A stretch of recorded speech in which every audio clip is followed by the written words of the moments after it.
para ustadz, alim ulama, tokoh masyarakat, sesepuh yang kami hormati, para jamaah sekalian yang kami muliakan, Bapak dan Ibu, sahabat-sahabat, tidak ada kata yang lebih indah, yang lebih pantas kita ungkapkan di malam hari ini ketika Allah masih izinkan kita merasakan tenangnya suasana kita beribadah, kita bisa menikmati sujud-sujud kita dengan tenang di masjid ini.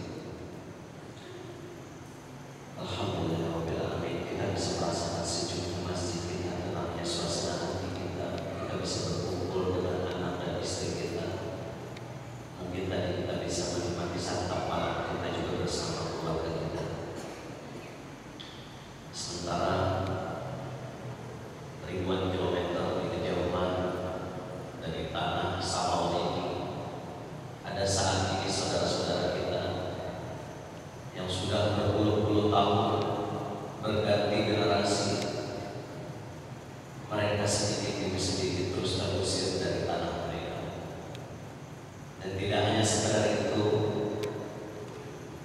di sana ada yang jauh lebih penting dari sekedar urusan tanah. Di sana ada Masjidil Aqsa, kiblat pertama umat Islam. Suatu ketika ada seorang syekh dari Palestina datang ke Indonesia dan bertanya, mungkin pertanyaan ini juga bisa kita jawab.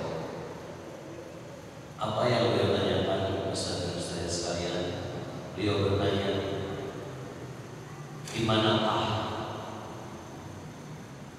Al-Aqsa itu kita temukan? Jadi sebenarnya posisi Al-Aqsa itu ada di mana? Ada di mana itu Al-Aqsa kata beliau? Kira-kira menurut kita ada di mana Al-Aqsa itu? Sebagian besar di antara kita menjawab Al-Aqsa itu, Masjidil Aqsa itu ada di Palestina. Hari itu pun kami menjawab hal yang sama.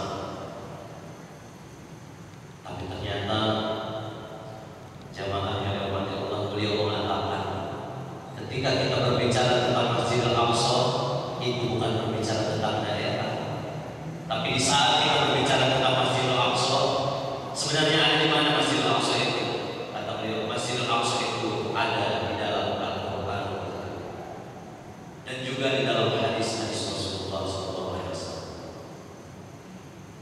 Di surat Al-Isra sudah sangat jelas firman Allah di sana, Maha Suci Allah yang memperjalankan hamba-Nya di malam hari dari Masjidil Haram ke Masjidil Aqsa yang diberkahi sekelilingnya. Allah sebutkan Masjidil Aqsa di dalam Al-Quran. Begitu pula tadi hadis yang disampaikan oleh Ustaz Faisal, bagaimana Rasul tidak menganjurkan perjalanan kemana-mana kecuali 3 masjid.